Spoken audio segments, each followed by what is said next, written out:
你好，我係非常娛樂文化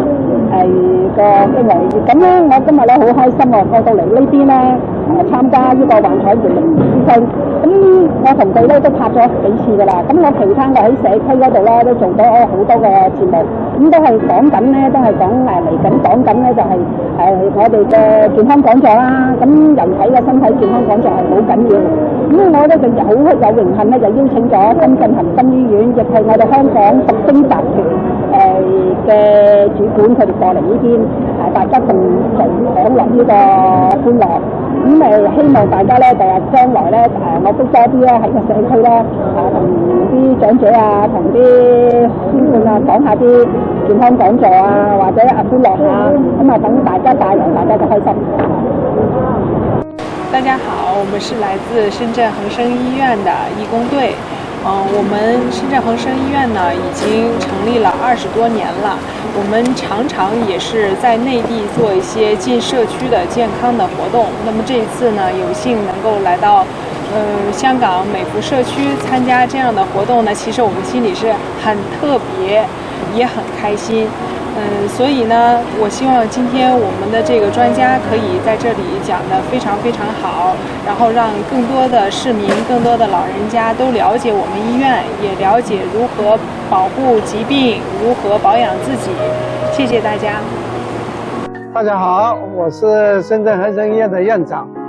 也是本次恒生醫院的義工隊的隊長。我今天來覺得非常高興，參加這次非常有意義的活動。活力長者養生同樂日的活動，對吧？我看見了很多的香港的街坊，還有許多有心人士的參加，所以我覺得非常高興，也非常感動。我們有一句老話說：“家有一老，國有一寶。”所以就是說，長者的這個健康不單僅是關乎到家庭的幸福，長者也是社會的共同財富。那我們的恒生醫院呢，是一家致力於全生命周期的管理的3級綜合醫院，具有非常豐富的醫療資源。所以在這個地方，在這個活動，我們也希望把我們的健康一些管理知識帶給大家，讓大家活得更加健康。謝謝。各位好，我咧就係叫駱文輝，我係香港代表香港學生輔助會，我係呢個香港學生輔助會嘅主席。今日好開心咧嚟參加呢個咧係幻彩活力之星主辦嘅活力長者養生同樂日。咁啊，見到咧好多老友記咧，而家都陸續進場啦。今日係3號風球喎，咁啊大家咧都嚟咧係好熱烈咧係捧場，咁啊非常開心。陣間咧應該有好多咧係對於大家嘅健康養生